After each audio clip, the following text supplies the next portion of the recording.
आप देख रहे हैं ग्लोबल इंडिया टीवी। देश भर में महाशिवरात्रि की धूम है। शिवरात्रि पर्व के अवसर पर आज उज्जैन के महाकालेश्वर मंदिर में तड़के 3 बजे विशेष पंचामृत अभिषेक और भस्मारती पूजन किया गया। बाबा की भस्मारती में शामिल होने के लिए देश के कोने कोने से श्रद्धालु महाकाल मंदिर में पहुंचे। शिवरात्रि पर बाबा महाकाल के दर्शन के लिए आज महाकाल मंदिर में 2 लाख से अधिक श्रद्धालु आने की संभावना है। यूं तो महाशिवरात्रि का पर्व देश भर में मनाया जाता है, परंतु बाबा महाकाल की नगरी उज्जैन में इस पर्व की बात ही कुछ खास है। चैत्र माह में राजाधिराज महाकाल के आंगन में विवाह अर्थात महाशिवरात्रि की धूम रहती है। इस अवसर पर शिव नवरात्रि महोत्सव मनाया जाता है। 9 दिनों तक चलने वाले शिव नवरात्रि पर्व के अंतिम दिन महाशिवरात्रि मनाई जाती है। आज बाबा के दरबार में शिवरात्रि पर्व उल्लास के साथ मनाया जा रहा है। आज प्रातः 3 बजे बाबा महाकाल की भस्मारती की गई। इससे पहले बाबा को पंचामृत अर्थात दूध, दही, घी, शक्कर व शहद से नहलाया गया। तत्पश्चात चंदन का लेपन कर सुगंधित द्रव चढ़ाए गए। बाबा की प्रिय विजया भांग से भी उन्हें श्रृंगारित किया गया। इसके पश्चात बाबा को श्वेत वस्त्र ओढ़ाया गया और फिर प्रारंभ हुई बाबा को भस्म रमाने की प्रक्रिया। भस्मभूत होने के बाद झांझ, मंजीरे, ढोल, नगाड़े व शंखनाद के साथ बाबा की भस्मारती की गई।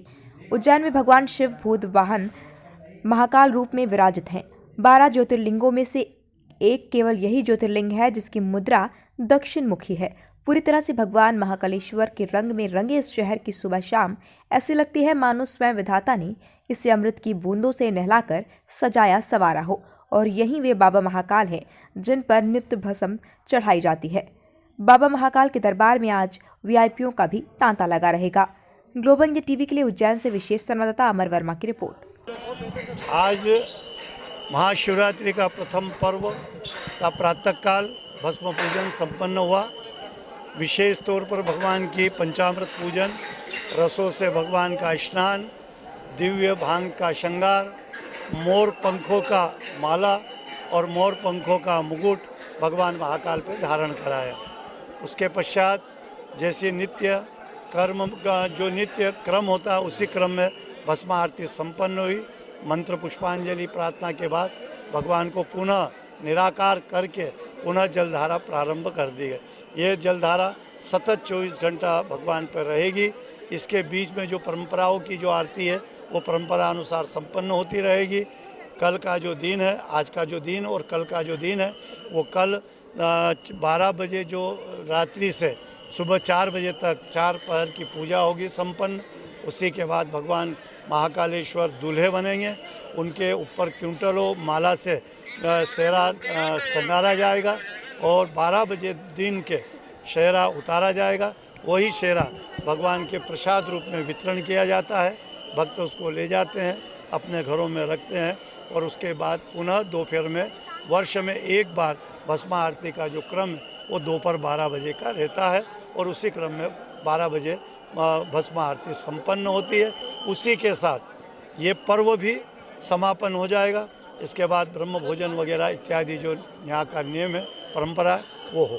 शिवरात्रि पर श्रद्धालु को दर्शन करना है, क्या विशेष महत्व रहता है? ये पर्व जो है भगवान शिव का है और इस शिव के जो पर्व पर वैसे इसको विवाह के स्वरूप में भी माना जा रहा है, लेकिन शिव का और पार्वती का जो भी शिव और शक्ति का जो भी भक्त जहाँ तक मन से श्रद्धा से जल अर्पण करता है, दूध अर्पण करता है, बेलपत्र करता है और सबसे मुख्य बात होती है आज जो भगवान को भोग निमित्त में लगता है वो बेरों का लगता है। अभी आज बेर की माला भी भगवान महाकालों को चढ़ाई है, इसीलिए इस दिन बेर का भी महत्व है। और इससे जो चातक होते हैं, जो भक्त होते हैं, इस दिन भगवान का निराहार रह के यदि 4 पहर की पूजा करता है तो उसे कई यज्ञ का फल प्राप्त होता है। ऐसी हमारी शास्त्रों की मान्यता। इस बार साज सज्जा की बात करें तो बाहर से भगवान आज ये जो महोत्सव है प्रतिवर्ष होता ही है, दिव्य स्वरूप में होता है, लेकिन इसको दीप महोत्सव के रूप में भी नगर में मनाया जा रहा है। महाकाल में भी दीप महोत्सव के रूप में दीपों से सजाया गया 51,000 दीप प्रज्वलित किए जाएंगे यहाँ पर भी, इसलिए एक और विशेषता इस परंपरा के साथ जुड़ी है।